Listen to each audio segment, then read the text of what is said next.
మాకు ఉన్నది ఏమిటి, నిజంగా జరిగింది ఏమిటి, ఇవాళ దేశానికి కావాల్సింది ఏమిటి తెలుసుకోవాలి. దేశానికి కావాల్సింది ఏంటో తెలుసుకోవాలంటే ఈరోజు దేశంలో ఏం జరుగుతుందో తెలుసుకోవాలి. మీకు అందరికీ తెలుసో లేదో, ఇటీవల కాలంలో, ఎక్కువ కాలం కూడా కాలం, ఒక ముఖ్యమంత్రి గారు ఒక వీడియో రిలీజ్ చేశారు. ఒక ముఖ్యమంత్రి గారు ఆ వీడియోలో ఏముందంటే ఆయన తుపాకీ తీసుకుని కాలుస్తున్నారు. ఒక ముస్లింకి ఆ గుండు ఇలాగ వెళ్ళి తగులుతుంది. దానికి పర్ఫెక్ట్ షాట్ అనో ఏదో పేరు కూడా పెట్టారు. ఇది భారతదేశ చరిత్రలో ఇప్పటిదాకా ఎప్పుడు జరగలేదు. ముఖ్యమంత్రి తుపాకీ కాలుస్తూ హత్య జరిగితే ఆపాలి. ముఖ్యమంత్రి ముస్లింలను వేటాడుతున్నాడు అనే అర్థం వచ్చేలాగా ఒక వీడియో రిలీజ్ చేశారు. పబ్లిక్ ఇదేమిటి ఈ దారుణం అంటే దాని తర్వాత విత్డ్రా చేసుకున్నారు. ఆ ముఖ్యమంత్రి అస్సాం ముఖ్యమంత్రి హేమంత్ బిశ్వ శర్మ గారు, బీజేపీ పార్టీ వాళ్ళు డైరెక్ట్గా వీడియో రిలీజ్ చేయడం అనేది జరిగింది. మరొక ముఖ్యమంత్రి ఒక ముస్లిం మహిళ పట్టా తీసుకుంటుంటే ఆవిడ ముఖానికి పరదా వేసుకుందని తన చేత్తో ఆ పరదా ఇలా లాగేశాడు. ఇది కూడా మనం ఎప్పుడు చూడలేదు. ఎందుకంటే ఆయనకి ఆ పరదా మీద అభ్యంతరం ఉంటే, అమ్మ మీ పరదా మీరు తీయండి అని అడగచ్చు, లేదా పరదాన్ని తీయమని ఎవరైనా ఆడవాళ్ళ ద్వారా వాళ్ళకి ఎవరికైనా చెప్పొచ్చు. ఆయన ఒక ముఖ్యమంత్రి, ఒక మగవాడు ఒక ఆడమనిషిని పరదా లాగడం అనేది, ఆమె ముస్లిం ఈయన హిందూ కాబట్టి అది వార్త కాలేదు.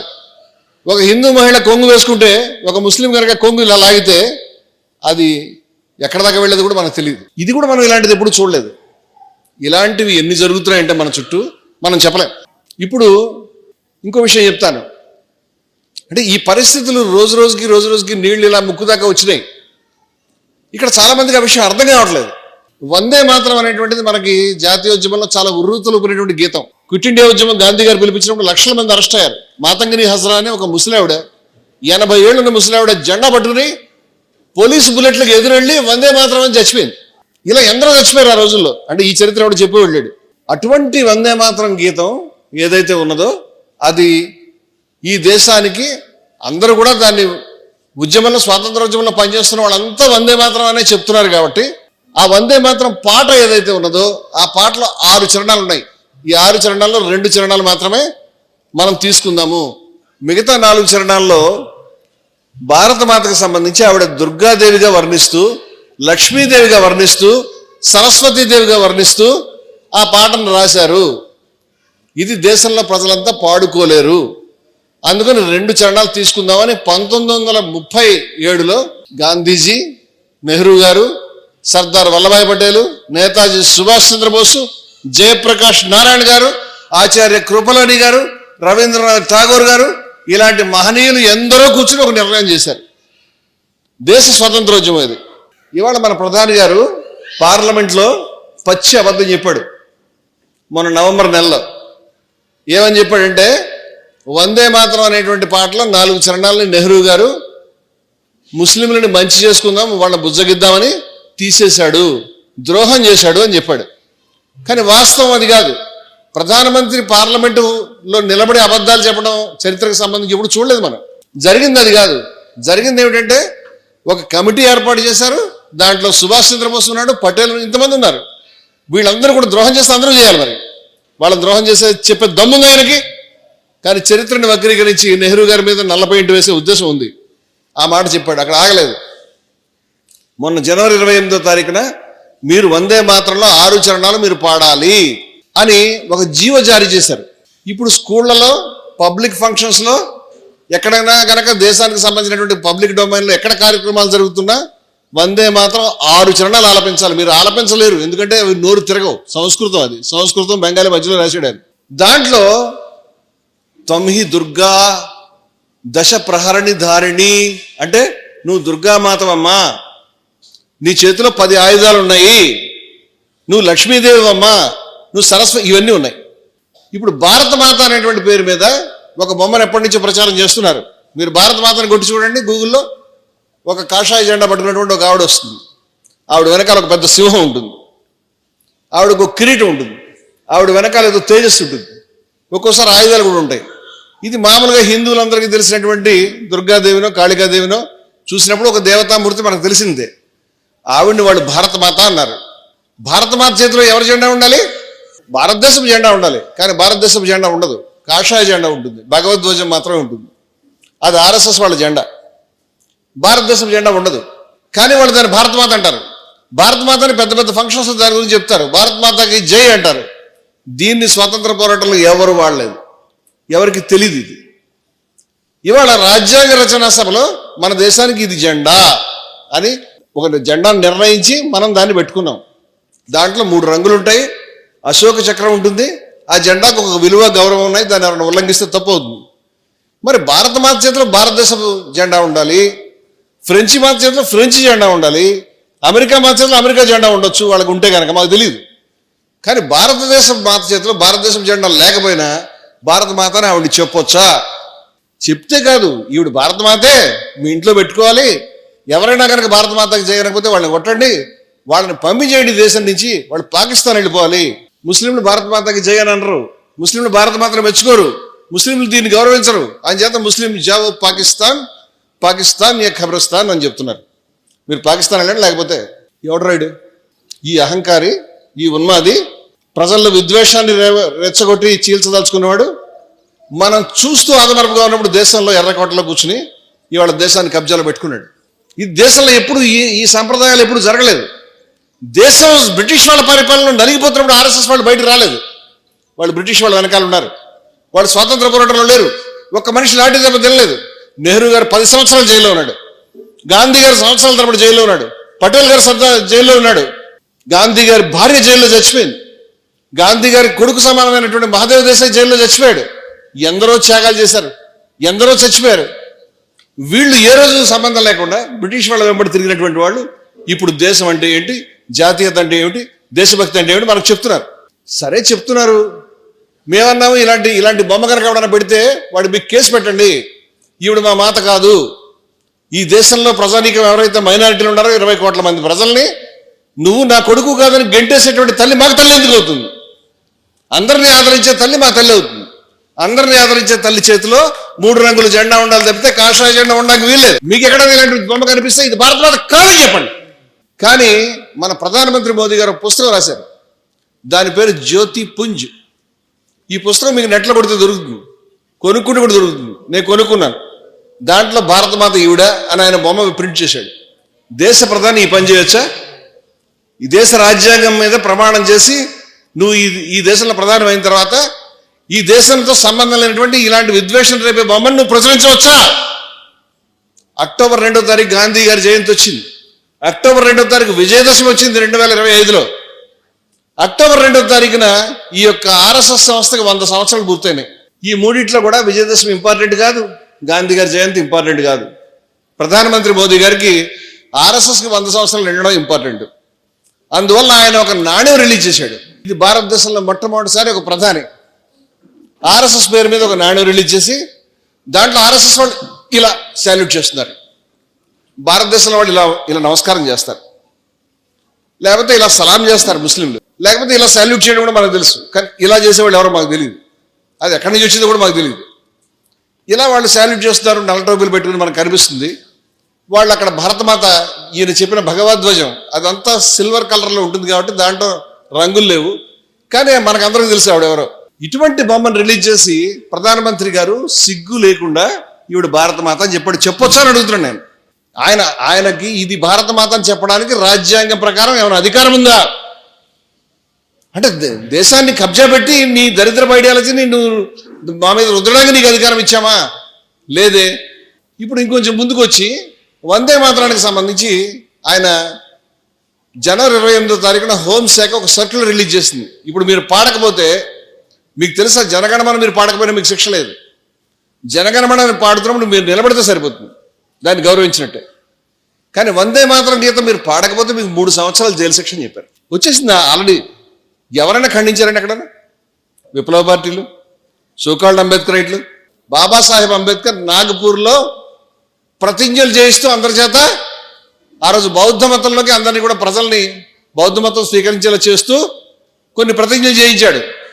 దాంట్లో నేను విష్ణుమూర్తిని పూజించను, లక్ష్మీదేవిని పూజించను, గౌరీని పూజించను, గణపతిని పూజించను ఉంది. ఇక్కడ ఈ పెద్ద మనిషి దుర్గాదేవిని నువ్వు పాడకపోతే కనుక జైల్లో పెడతానని చెప్తున్నాడు. ఏమంటే అంబేద్కర్ రైట్లు అని చెప్పుకునే వాళ్ళని ఎక్కడ నిద్రపోతున్నారు? ఎవడన్నా మాట్లాడాలి కదా, ఏమయ్యారు నాయన మీరు అని. సిగ్గు లజ్జ లేకుండా అంబేద్కర్ గారు స్థాపించినటువంటి ఆయన చెప్పుకునేటువంటి ఒక పార్టీ ఇవాళ మోదీ గారి పక్కన కూర్చుని ఈ దుర్మార్గానికి తన యొక్క ఆమోదముద్ర వేసిందని చెప్తున్నాను నేను. ఇవాళ దేశంలో మనకు తెలియకుండా రాజ్యాంగం మనకు అందరికి కూడా మనం అంతా కలిసి ఉండాలి. ఆర్ఎస్ఎస్ చెప్తుంది కలిసి ఉండడానికి వీల్లేదు. రాజ్యాంగం చెప్తుంది దీనికి హక్కులు ఉన్నాయి. హక్కులు అవసరం లేదు. మైనారిటీలందరినీ కూడా గ్యాస్ ఛాంబర్స్కి పంపించేయాలి, వాళ్ళు 3వ తరగతి పౌరులుగా ట్రీట్ చేయాలని గోల్వాల్కర్ గారు తన పుస్తకంలో రాసుకున్నాడు. ఆయన శిష్యుడు ఈ మోదీ గారు. వీళ్ళ కార్యక్రమాన్ని అమలుపరుచుకుంటూ వెళ్ళిపోతున్నారు. దీన్ని ఎదుర్కోకపోతే మన దేశం మనకు ఉండదు. ఈ ఫంక్షన్ హాల్లో మనం రాబోయే రోజుల్లో మీటింగ్ పెట్టుకునే పరిస్థితి వస్తే కేసులు వచ్చే అవకాశం ఉంటుంది. ఈ మాటలు చెప్పలేని పరిస్థితి వస్తుంది. ఇంత తీవ్రమైన పరిస్థితి దేశంలో జరుగుతూ ఉంటే ఎవడ పనిలాడు ఉన్నాడు. ఇప్పుడు ఏం చేయాలంటే ఏదైనా శక్తుల్ని ఆవాహన చేయాలని మాకు అనిపించింది. వీళ్ళిద్దరిని మించి ఈ దేశాన్ని కాపాడగలిగిన వాళ్ళు ఎవరని నేను అడుగుతున్నాను. గాంధీ, అంబేద్కర్ ఒక రథం మీద కూర్చున్న తర్వాత ఈ దేశంలో ఎవరైనా అడ్డు రాగలుగుతారా? ఎవరైనా ఆపగలుగుతారా? ఇటువంటి విపత్కరమైన పరిస్థితుల్లో ఉన్నటువంటి దేశాన్ని తన నెత్తురు ఎవరైతే మతోన్మాదులకు వ్యతిరేకంగా నెత్తురు ఇచ్చాడో గాంధీజీ, అటువంటి గాంధీజీ మతోన్మాదానికి వ్యతిరేకంగా, కులం అహంకారానికి వ్యతిరేకంగా ఎవరైతే అంబేద్కర్, వీళ్ళిద్దరిని గురించి మనం మాట్లాడుకోవడం తప్పితే మరేదైనా దారి ఉందని మేము ఆలోచించాం. అక్కడి నుంచి ఈ ఆలోచన మొదలైంది. మీరు తప్ప కాదు నాకు చెప్పండి. ఇది దేశాన్ని కాపాడుకునేటువంటి ఆలోచన. ఇప్పుడు దేశాన్ని కాపాడుకునేటువంటి ఆలోచనలు ఎప్పుడు జయభారత్ దగ్గర ఉంటాయి. వాళ్ళు చాలా తెలివిగా, మాకు ఇప్పుడు తెలిసింది, వాళ్ళకి చాలా ముందే తెలుసు. అందుకని వాళ్ళు ఏమైనా ఆలోచించారంటే ఈ ఇద్దరిని ఎప్పటికీ కలవకుండా చేయాలి.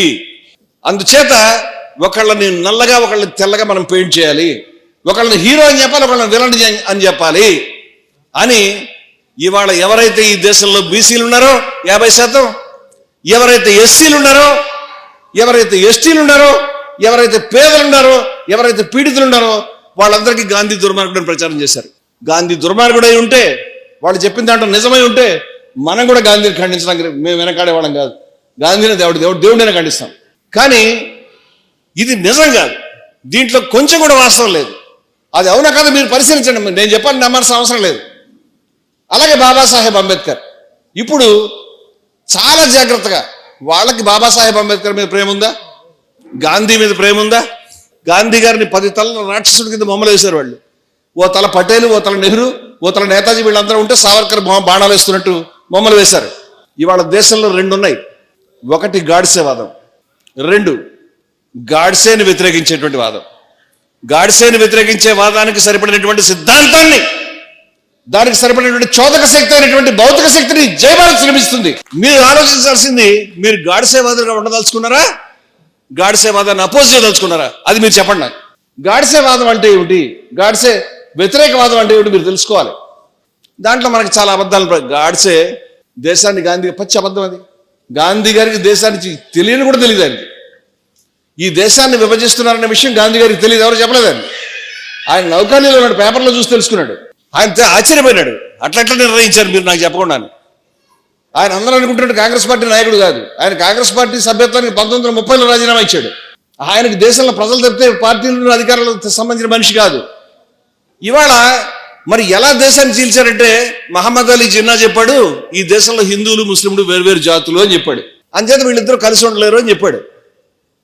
అదేమిటయ్యా జిన్నా అలా అంటావు? మా అబ్బాయి ముస్లింల్లో చేరితే ఆయన జాతి నేను జాతి అవుతామా అని అడిగాడు గాంధీ. మతాలు వేరు, జాతులు వేరు. మతం మారచ్చు, జాతి మారగలుగుతావా? మారలేదు. అంటే జాతి వేరు, మతం వేరు. జాతిని నేషన్ అంటాం, మతాన్ని రిలీజియన్ అంటాం. నువ్వు 2 కలిపి మాట్లాడుతున్నావు ఏంటా అన్నాడు. ఆయన మాట ఎవరు వెళ్ళే. హిందువులు ముస్లింలు 2 జాతులు అని జిన్నా చెప్పడానికి 2 ఏళ్ల ముందే సావర్కర్ గారు చెప్పాడు. జిన్నా చెప్పగానే శబాష్ జిన్నా, కరెక్ట్ చెప్పావు, హిందువులు వేరే జాతి, మేము కూడా ఎందుకు చెప్తున్నాం, ఎవడు వింటలేదు అని చెప్పారు. దీన్ని గాంధీజీ వ్యతిరేకించాడు, గఫార్ ఖాన్ వ్యతిరేకించాడు, సుభాష్ చంద్రబోస్ వ్యతిరేకించాడు, నెహ్రూ వ్యతిరేకించాడు, పటేల్ వ్యతిరేకించాడు ఈ ద్విజాతి సిద్ధాంతాన్ని. కానీ కాంగ్రెస్ పార్టీ బ్రిటిష్ వాళ్ళకి వ్యతిరేక పోరాటంలో భాగంగా 1939లో కాంగ్రెస్ రాష్ట్ర ప్రభుత్వాలన్నీ రాజీనామా చేసినాయి. మాకు తెలియకుండా యుద్ధంలో దింపినాం, మాకు చెప్పకుండా బ్రిటిష్ వాళ్ళ మీద కోపంతో. అప్పుడు సావర్కర్ గారి పార్టీ, హిందూ మహాసభ, అలాగే ముస్లిం లీగు, ఈ ఇద్దరు కలిసి ప్రభుత్వాలు నడిపించారు. 1942లో క్విట్ ఇండియా ఉద్యమం జరుగుతున్నప్పుడు, మీరు క్విట్ ఇండియాలో గాంధీజీకి ప్రసంగం ఉంటుంది, మీరు చూడండి. 10 లక్షల మందిని కూడా నేను బలి చేస్తాను అవసరమైతే అని చెప్పాడు ఆయన. మేము ప్రాణాలకు ఇవ్వడానికి సిద్ధంగా ఉన్నాం, తోటలకు ఎదురడానికి సిద్ధంగా ఉన్నాం, ప్రాణాలకు ఇవ్వకుండా దేశం మారదు, ఇవన్నీ చెప్పాడు ఆయన. అటువంటి ఒక గొప్ప మహావిప్లవం. వాళ్ళు ఏమన్నా రాశారంటే బ్రిటిష్ వాళ్ళు 1857 తిరుగుబాటు తర్వాత మా జీవితంలో ఇంత గొప్ప తిరుగుబాటు చూస్తున్నాం అని చెప్పారు. బ్రిటిష్ వాళ్ళకి అర్థం కాలేదు ప్రజలను ఎలా కంట్రోల్ చేయాలో. విమానాల్లోంచి బాంబులు వేద్దామని ఆలోచించారు ప్రజల మీద.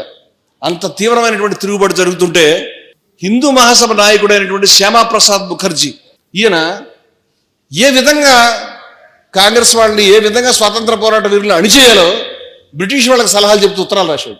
జిన్నా గారు బ్రిటిష్ వాళ్ళ సంఖ ఎక్కి తిరుగుతున్నాడు. వీళ్ళిద్దరూ కలిసి ప్రభుత్వాలు నడిపించారు కాంగ్రెస్కి వ్యతిరేకంగా. వీళ్ళిద్దరూ ద్విజా సిద్ధాంతాన్ని బలపరిచారు. చిట్ట చివరికి దేశం చీలిపోయింది. ఇప్పుడు తప్పంతా కూడా గాంధీ గారి మీద వేస్తున్నారు. గాంధీకి తెలియదు, ఇప్పుడు తెలియదు. జీవితాంతం వాళ్ళు వ్యతిరేకంగా నిలబడ్డారు. ఈ విషయాన్ని మేధావులు చదువుకోవచ్చు, చదవరు. నిజాలు చెప్పచ్చు, చెప్పరు. ఏ అక్షరాలు రావు. పచ్చి అబద్ధాలు ప్రచారం చేస్తారు. గాంధీ గారు ఏం ఉపకారం చేయలేదు.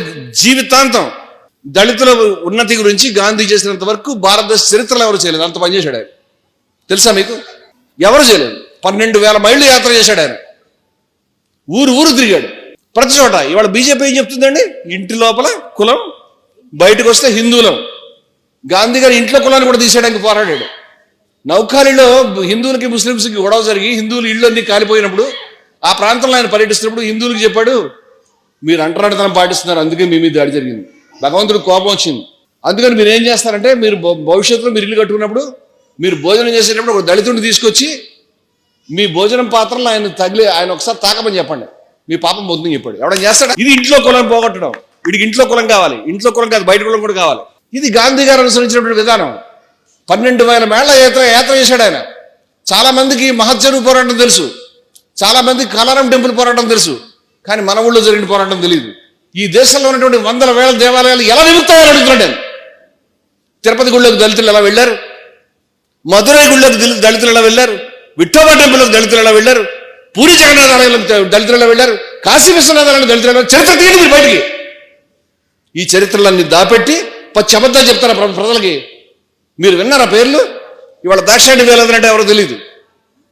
జయభారత్ తరఫున ఆవిడ జీవిత చరిత్రని మేము రాజ్యాంగ రచనా సభలో ఏకైక దళిత మహిళ 294 మందిలో ఒక మహిళ, ఒక దళితురాలు మొట్టమొదటిసారి గ్రాడ్యుయేషన్ చదువుకుని పట్టుదలగా రాజ్యాంగ రచనా సభకు ఎన్నిక ఇక్కడ పోరాటంలో అక్కడ చర్చల్లో పాల్గొన్నటువంటి మహిళ.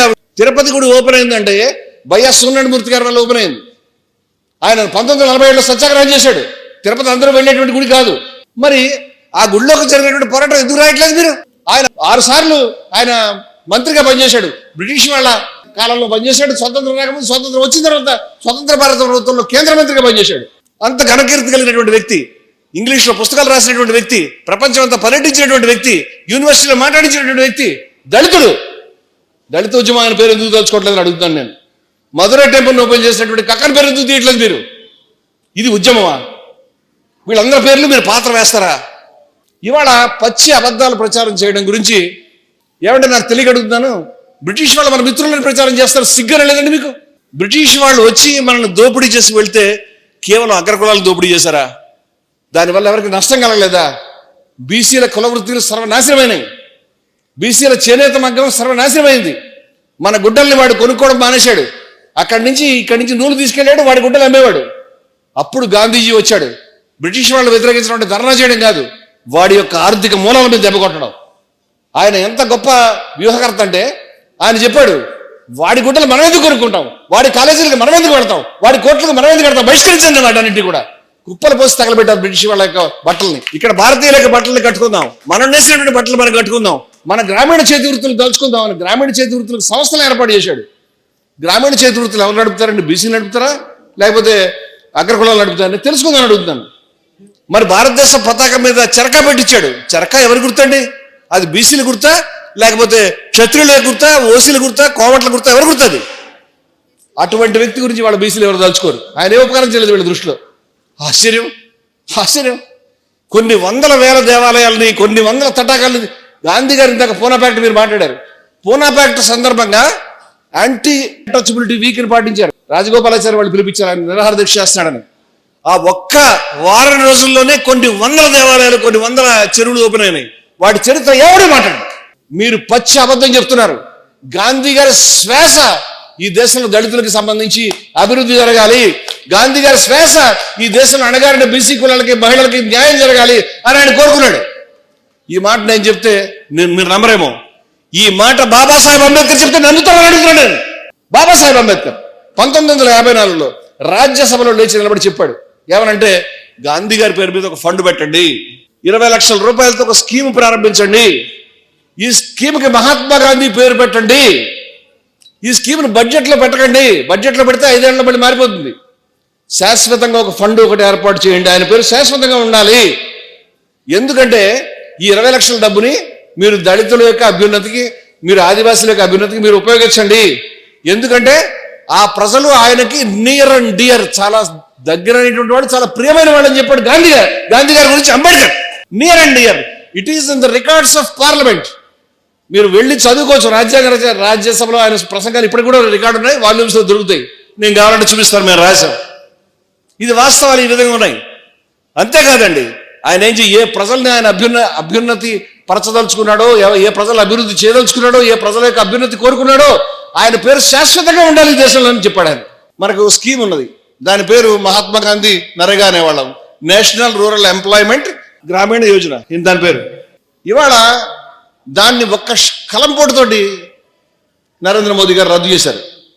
ఆ రద్దు చేయడం అనేది ఎంత తెలివంటే, దానికి ఇవ్వాల్సినటువంటి ఫండ్స్ని రాకుండా రాష్ట్రాలకి ఏదైతే ఉన్నదో ఆ రాష్ట్రాల డబ్బుల్ని వాళ్ళు అంతకుముందు 10% పెడితే సరిపోయేది, ఇప్పుడు దాన్ని 60% వాళ్ళకి పెంచి కేంద్రానికి ఎటువంటి బాధ్యత లేకుండా చేసి ఆ స్కీమ్ని ఇంప్లిమెంట్ చేయకుండా చేశాడు. ఎందుకంటే పేదలు బాగుపడుతుంది ఈ దేశంలో. గాంధీ గారి పేరు వినిపించొద్దు. దీన్ని బాబాసాహెబ్ అంబేద్కర్ ఆమోదిస్తాడా?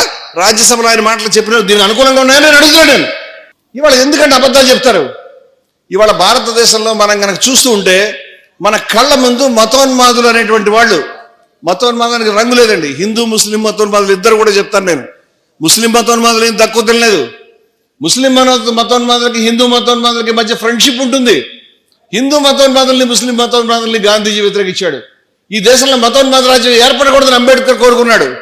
మేమేమి అబద్ధాలు చెప్పడం లేదు. గాంధీ అంబేద్కర్ పార్టీలో పనిచేశారని మేము చెప్పామా? గాంధీ అంబేద్కర్ రోడ్డు మీద కలిసి అలా చెప్పడం లేదు. మేమేం చెప్తున్నామంటే వాళ్ళ ఆశయాలు ఒకటే చెప్తున్నాం, మీరు కాదని చెప్పండి. ఒకటే చెప్తున్నాం వాళ్ళ ఆశయాలు. ఈ రోజు రాజకీయమైనటువంటి ఆయన బ్రిటిష్ వాళ్ళతో కలిసి అంబేద్కర్ పనిచేశాడు. ఆయన ఈ దేశంలో దళితుల యొక్క అభ్యున్నతిని ఆశించి బ్రిటిష్ వాళ్ళ వల్ల ఏదైనా కొన్ని రాయితీలు రాబడదాం అనేటువంటి ఒక తాపత్రయంతో బ్రిటిష్ వాళ్ళ వెనకాల ఆయన పనిచేశాడు. మరి గాంధీ గారు బ్రిటిష్ వాళ్ళకి వ్యతిరేకంగా పోరాటం చేస్తూ దళితులకు మేలు కలగాలి, దళితులకు మేలు కలగకపోతే స్వతంత్రం అక్కర్లేదు అని చెప్పాడు గాంధీ గారు. ఆయన తిరిగాడు. మరి వీళ్ళిద్దరూ 2 మార్గాల్లో ఒకే ఆశయం గురించి పనిచేశారని మేము అనుకుంటున్నాం. వీళ్ళిద్దరి మనసులో దళితులకు అభివృద్ధి ఉంది, వీళ్ళిద్దరి మనసులో కుల నిర్మూలన ఉంది. గాంధీ గారు అంబేద్కర్ కుల నిర్మూలన కావాలి, ఏ దిశగా మనం చూసినా కులమే కనిపిస్తుంది, దీన్ని బద్దలు కొట్టాలి అని అంబేద్కర్ చెప్పాడు. మరి కులం అనేది మానవ నిర్మితము, it is man made structure, it must be demolished, ఇది విధ్వంసానికి ఫిట్ ఫర్ డిమాలిషన్, ఇది విధ్వంసానికి అర్హమైనది అని గాంధీ గారు చెప్పాడు. అలాగే కులాన్ని హిందూ మతం బలపరుస్తుంది అని చేత నేను హిందూ మతం వదిలిపెడుతున్నాను అంబేద్కర్ చెప్పాడు. కులాన్ని కనుక హిందూ శాస్త్రాలు బలపరిచేటైతే వాటి ప్రకారం నేను కూడా హిందువుని కాదు నాకు గాంధీ అంతకుముందే చెప్పుకున్నాడు. మనుస్మృతిని అంబేద్కర్ పబ్లిక్గా తగలబెట్టాడు 1927లో. దానికి 10 సంవత్సరాల ముందు నుంచి మనుస్మృతి తప్పుని అనుసరించట్లేదు గాంధీ స్పష్టంగా చెప్పుకున్నాడు. వీళ్ళిద్దరు ఆశయాలు ఒక దగ్గర ఉన్నాయా వేరేగా ఉన్నాయా మీరు చెప్పండి? జీవితాంతం అహింసాయుతమైన పద్ధతికి గాంధీజీ కట్టుపడ్డాడు. మరి అంబేద్కర్ ఏమైనా బాంబులు తుపాకులు పట్టు తిరిగాడా? లేదే. ఆయన చేసిన పోరాటాలన్నీ కూడా అహింసాయుతమైనటువంటి పోరాటాలే, హింసాయుతమైన పోరాటాలు కాదు. పైగా మహత్సరుడు ఆయన సత్యాగ్రహం అన్నాడు. సత్యాగ్రహం ఎవరిది? గాంధీ గారి ప్రోగ్రామ్ అది. పైగా మహత్సరు సత్యాగ్రహం జరుగుతుంటే గాంధీజీ కూడా అనుకూలమైనటువంటి నినాదాలు, గాంధీకి మహాత్మా గాంధీకి జయాన్ని ఇచ్చారు ప్రజలు ఆయన సమక్షంలో. ఇవన్నీ చెప్పడం లేదు ఎవరు చరిత్ర.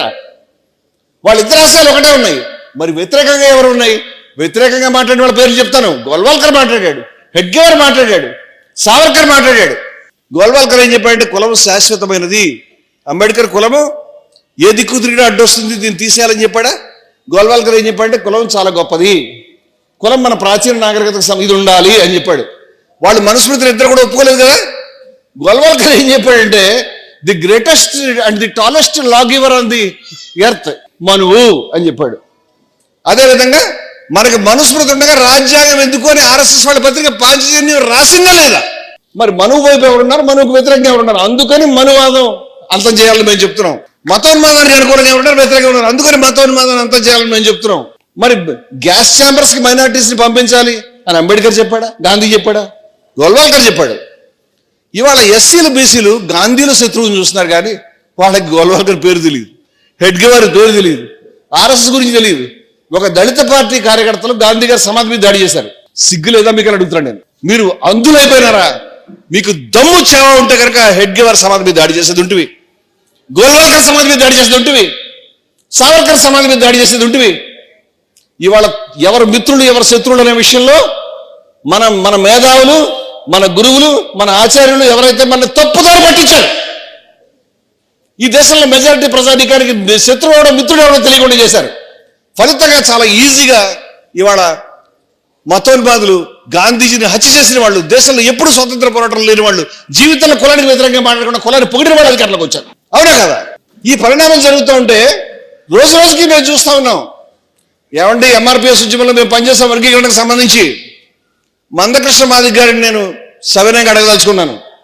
వారు చెప్తున్నారు, వారు కౌగలించుకున్నారు, వారు అంబేద్కర్ని కూడా స్తుతించారు ఒక మనిషిని. ఇంకొక ఆయన ఎద మీద ఆయన తలకాయ పెట్టి రోధించారు. నువ్వు ఎవరి ఎద మీద తలకాయ పెట్టి రోధించావో వాళ్ళు ఈ దేశంలో కులం శాశ్వతంగా ఉండాలని చెప్పారు. ఈ దేశంలో కులానికి వ్యతిరేకంగా ఎవరైనా మాడితే తప్పు అని చెప్పారు. ఈ దేశంలో మనుస్మృతి కావాలి అని చెప్పారు. నువ్వు ఎందుకు వాళ్ళ తల మీద నీకు అంత దుఃఖం ఎందుకు కలిగిందని నేను అడుగుతున్నాను. అవి ఫర్గాటన్, మర్చిపోయినావా?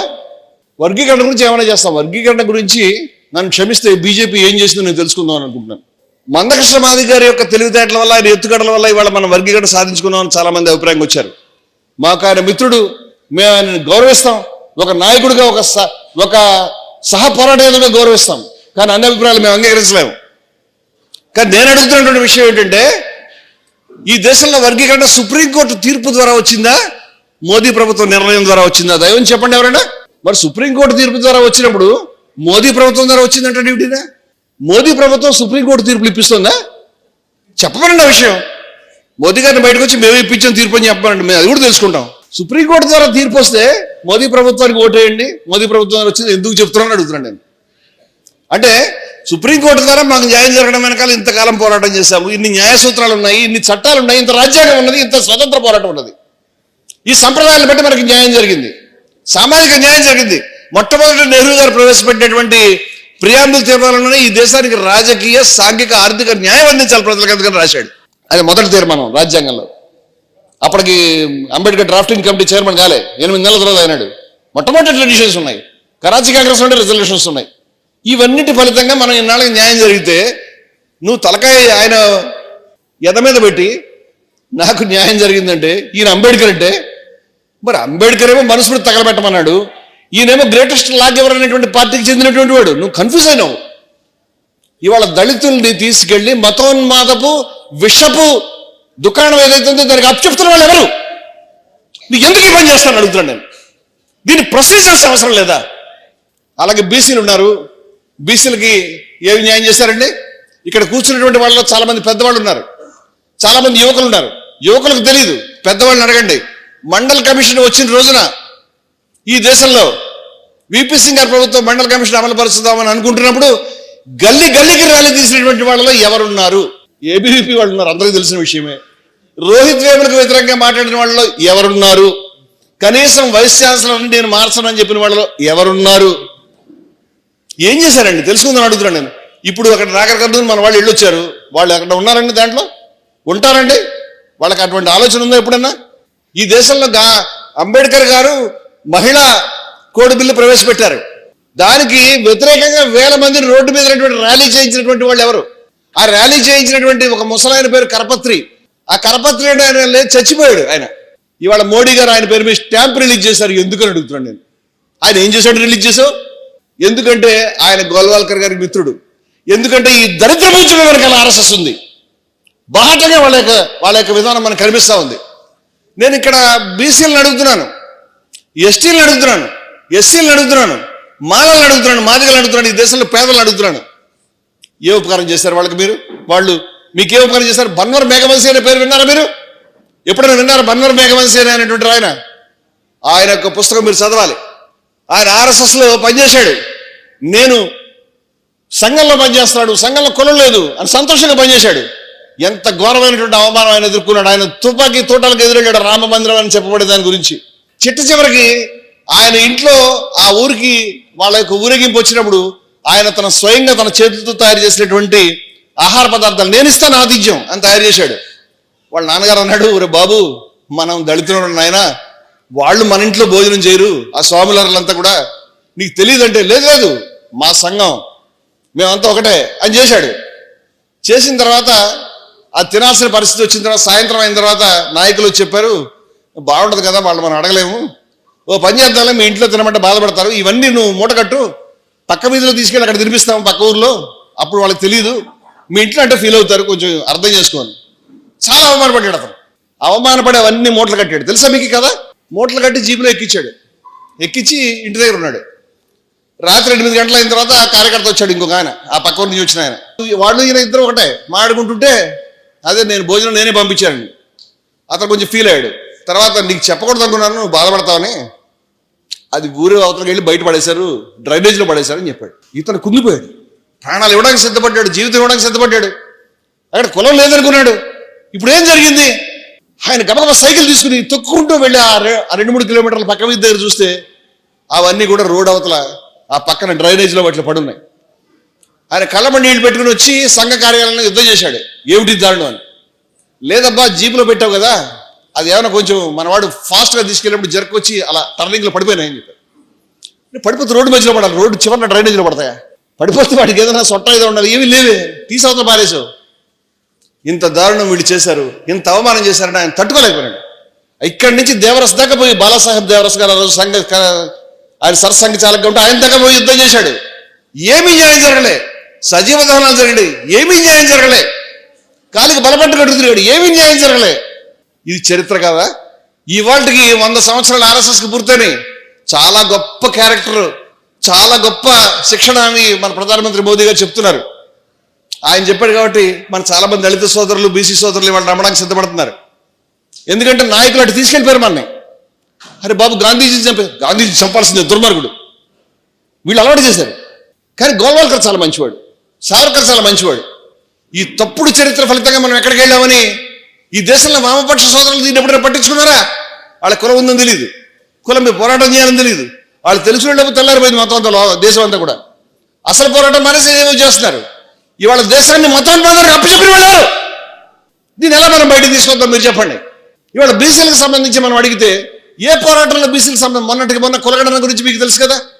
కులగణన చెయ్యాలి చెయ్యాలి చెయ్యాలి చెయ్యాలి అంటే నువ్వు టుకుడే గ్యాంగ్, నువ్వు దేశాన్ని ముఖం చేయదలుచుకుంటావు. కులగణన చేస్తే ఏ కులం ఆ కులం అంటే దేశం ఎలా కలుస్తుంది అని మాట్లాడిన వాళ్ళు నరేంద్ర మోదీ గారి మీద మరి కోర్టుకు పోయి అడిగితే, ఏమండి మేము కులగణన చేయడానికి మా పత్రాలన్నీ ప్రింట్ అయిపోయినాయి 2021లో, ఇప్పుడు మేము మళ్ళీ దాన్ని వెనక్కి ప్రింట్ చేయలేము, మేము చేయలేము అని కోర్టుకు చెప్పాడు ఆయన. బాగా తీవ్రమైనటువంటి ఒత్తిడి వచ్చిన తర్వాత నాగపూర్లో ఆర్ఎస్ఎస్ వాళ్ళు ఇలా జెండా ఊపారు, చేసే ఏదో రకంగానే. అంటే ఈయన కూడా చేసేస్తానన్నాడు. ఇది ఇష్టపూర్వకంగా వాళ్ళు ఒప్పుకున్నారా లేకపోతే ఇష్టం లేకుండా ఒప్పుకున్నారని అడుగుతున్నాను నేను. కులగణన చేయడానికి ఒప్పుకోకపోతే ఎవరు ఎంత శాతం ఉన్నారో తెలియదు, ఎవరి పరిస్థితి ఏమిటో తెలియదు, ఎవరికి ఉద్యోగాలు ఉన్నాయో లేదో తెలియదు, ఎవరికి విద్య ఉందో లేదో తెలియదు, ఎవరి ఆర్థికంగా ఎక్కడ ఉన్నారో తెలియదు. ఏమి తెలియకుండా ఉంటే వాళ్ళకి కావాలి. ఎవరు తెలుసుకుంటే డేటా వస్తుంది. డేటా వస్తే మనం అడుగుతాం, ఈ దేశంలో మేమేందుకు వెనకమంటాం, మాకు ఎందుకు స్కీములు లేవని. ఇది జరగకూడదని వాళ్ళు అనుకుంటున్నారు. జరగకూడదని వాళ్ళ వెనకాల ఉందామా? ఈ దేశం మారాలి, ఈ దేశంలో అంతరాలు నశించాలని వాళ్ళతో పాటు ఉందామా? ఇవాళ గాడ్సే గారు గాంధీజీ చంపేసి అనుకున్నాడు, అయిపోయింది, గాంధీజీని చంపేశాం. ఈ దేశంలో సావర్కర్ గారు అధ్యక్షుడు అవుతాడు, నేను కూడా మంత్రి అవుతాను, ఈ దేశంలో ప్రజలు తిరగబడతారు, కాంగ్రెస్ వాళ్ళని తరివేస్తారు అనుకున్నాడు. రివర్స్ అయింది. ప్రజలంతా సావర్కర్ ఇళ్ల మీద దాడి చేశారు, ఆర్ఎస్ఎస్ కార్యాలయం మీద దాడి చేశారు, గాడ్సే గారిని ద్వేషించుకున్నారు. 20 సంవత్సరాల పాటు వాళ్ళకి మంచినీళ్ళు పుట్టలే ఆర్ఎస్ఎస్కి. ఈ దేశంలో ఆర్ఎస్ఎస్ వాళ్ళు ఈరోజు మతోన్మాదులు అధికారంలోకి వచ్చారంటే వాళ్ళ సొంత శక్తి వల్ల కాదు, మనల్ని తప్పుదారి పట్టించినటువంటి మేధావులు మన మధ్యలో ఉన్నారు. వీళ్ళు అంబేద్కర్ పేరు మీద, విప్లవం పేరు మీద, కమ్యూనిజం పేరు మీద గాంధీ గారిని శత్రువు చేసుకున్నారు. చాలా ఆశ్చర్యం. ఈ దేశంలో పేదల్లో కల్లా పేదలకి ఈ దేశం చెందాలి అని కోరుకున్న మనిషిని, ఈ దేశంలో అగ్రకులాల అమ్మాయిలు దళితుల్ని ప్రేమించి పెళ్లి చేసుకోవాలని చెప్పినటువంటి మనిషిని, కులాంతర వివాహాలు కాబట్టి నన్ను పిలవకండి నేను రాను అని చెప్పినటువంటి మనిషిని, ఈ దేశంలో వ్యవసాయ కార్మికులకి భూమి మొత్తం చెందాలి దున్నేవాడికి అని కోరుకున్న మనిషిని, ఈ దేశంలో ఫ్యాక్టరీలు కార్మికులకు చెందాలని కోరుకున్న మనిషిని, ఈ దేశంలో సంపూర్ణమైన సమానత్వం కాంక్షించిన మనిషిని వీళ్ళు శత్రువులు అబద్ధాలు చెప్పారు ఇంతకాలం. ఈ అబద్ధాల గురించి మేము మాట్లాడకుండా ఉండేవాళ్ళం. మాకు పనులు ఉన్నాయి వేరే. కానీ వాళ్ళ అబద్ధాల కారణంగా దేశం మునిగిపోతుంది. నువ్వు కూర్చుని అడవిలో కూర్చుని తుపాకీకి ఆయిల్ రాసుకుంటావు, నువ్వు కూర్చుని ఏవేవో కబుర్లు చెప్తున్నావు, కానీ దేశాన్ని ఎవడు కాపాడతాడు? ఇవాళ గాంధీ దేశం, అంబేద్కర్ దేశం, దాక్షాయణి వేలాయుధ దేశం, భాగ్యరెడ్డి వర్మ దేశం, నారాయణగురు దేశం, ఏకనాథ దేశం ఏడుస్తూ ఉంది. వాళ్ళ ఈ మహనీయుల యొక్క ఫోటోలు పెడితే సరిపోతుందా? మహనీయుల యొక్క ఫోటో పెట్టుకుని నువ్వు కుల సంఘాలు నడుపుకుంటావా? మహనీయుల యొక్క ఫోటో పెట్టుకుని కుల నిర్మూలన అనేటువంటి మాట కూడా తీయకుండా ఉంటావా? కులాల మధ్య కొట్లాటలు తయారు చేస్తావా? ఎమ్మెల్యేల వెనకాల తీసుకుని డబ్బులు తీసుకుని ఎలక్షన్లు పంచడానికి వాడుకుంటావా? ఇవాళ ఎక్కడుంది అంబేద్కర్ వాదం అని అడుగుతుంటే, అంబేద్కర్ వాదం అంటే కుల నిర్మూలన వాదం, కుల నిర్మూలన వాదం అంటే అంతరాలని బద్దలైనటువంటి వాదం. ఆయన యొక్క శక్తి కావాలి ఈ దేశానికి.